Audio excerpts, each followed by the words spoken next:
Baik, saya ingin bercakap tentang pengurusan kewangan ketika waktu sukar, kesan COVID-19 khususnya buat isi rumah kerana kita melihat beberapa langkah rangsangan yang diperkenalkan oleh kerajaan, antaranya boleh mengeluarkan RM500 sebulan dari akaun 2 KWSP untuk tempoh 12 bulan mendatang, dan juga pada masa yang sama penangguhan bayaran komitmen bank kecuali kad kredit. Ini akan sedikit sebanyak memberikan duit poket kepada orang ramai, kebanyakan orang yang masih lagi menerima gaji di sebalik PKP ini. Bagaimanakah pengurusannya? Ini saya nak bersama dengan penasihat kewangan Abu Yayubul Ansari yang bersedia Skype bersama dengan kita langsung ketika ini.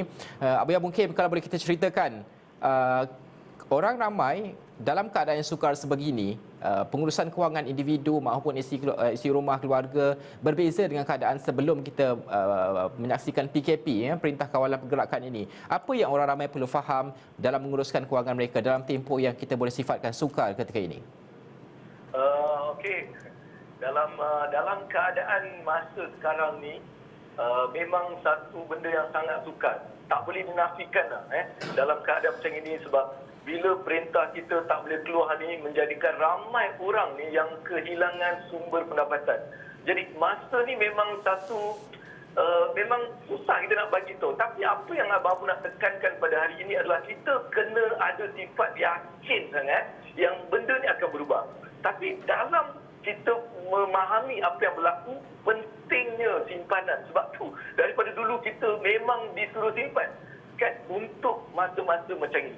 Jadi sekarang apabila pihak kerajaan telah mula memberikan banyak leeway sekarang dengan CPF kita, insya-Allah dah boleh keluar 500, 600, ada juga bayaran yang dah boleh ditangguhkan dan sebagainya, boleh memberikan duit tambahan pada ketika ini. Tapi jangan kerana ada duit tambahan ni kita masih lagi melakukan perbelanjaan yang seperti sebelum ni. Sekarang ni kita hanya perlu tumpukan pada perbelanjaan yang sangat asas. Makan, minum, benda-benda yang memang keperluan asas, dan kita stop daripada benda-benda yang selalu kalau sebelum ni kita berlebih-lebihan. Hari ni dah tak boleh lagi. Kita perlu kawal, sebab kalau kita sama je buat benda tu, apa yang akan berlaku? Duit yang kita dapat ni akan habis.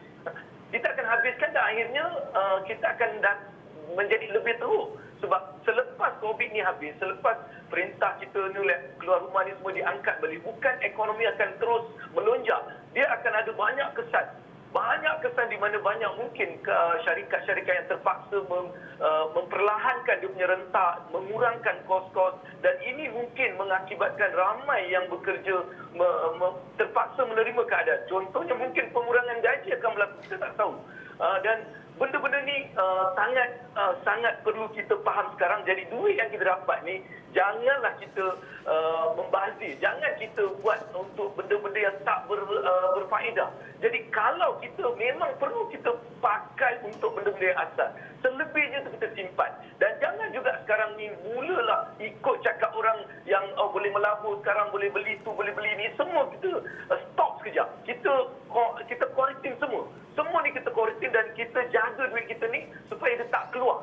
Dia tak keluar tanpa ada tujuan yang sebenar. Dan satu lagi, saya juga ambil kesempatan daripada mungkin duit lebih yang kita dapat ni, mula amalkan sedekah. Kita bersedekah sedikit dan kita mula berdoa, mudah-mudahan dengan sedekah kita ni kita punya keadaan kembali normal. Dan inilah yang Abang nak bagi tahu dalam masa-masa ni, sebab bila ada peluang-peluang untuk mengeluarkan duit untuk tangguhkan pembayaran dan sebagainya, jangan jadikan duit lebihan kita tu untuk kita terus hidup seperti yang sebelum ni. Kita perlu sekarang lebih memahami betapa pentingnya simpanan. Perlu kita mula menyimpan walaupun dalam apa segi kesukaran. Kalau macam saya sendiri sekarang, saya memang tak akan ambil duit tu dan saya tak akan gunakan. Kalau saya dapat tu, saya akan simpan. Saya terpaksa menjalani macam mana saya nak mengatasi keadaan pada hari ini. Jadi, ya.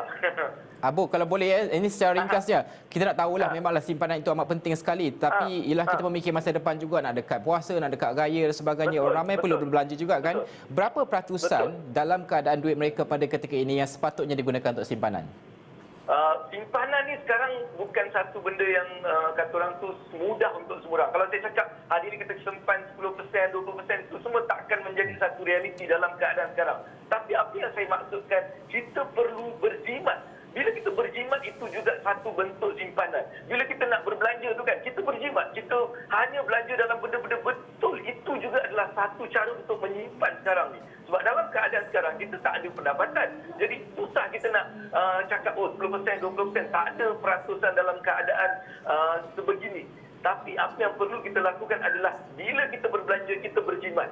Kita pastikan kita jangan berbelanja lebih dan kita cuba berjimat, dan duit jimat ni kalau bolehlah apa yang ada kita ketepikan. Itu je yang cara untuk ramai rakyat Malaysia. Mungkin yang bergaji ataupun yang ada simpanan dan sebagainya mungkin tidak dapat merasakan, tapi keadaan dalam rakyat jelata ni yang saya memang selalu campur, saya buat live, saya tanya khabar dan sebagainya, rata-rata semuanya dalam keadaan yang tertekan.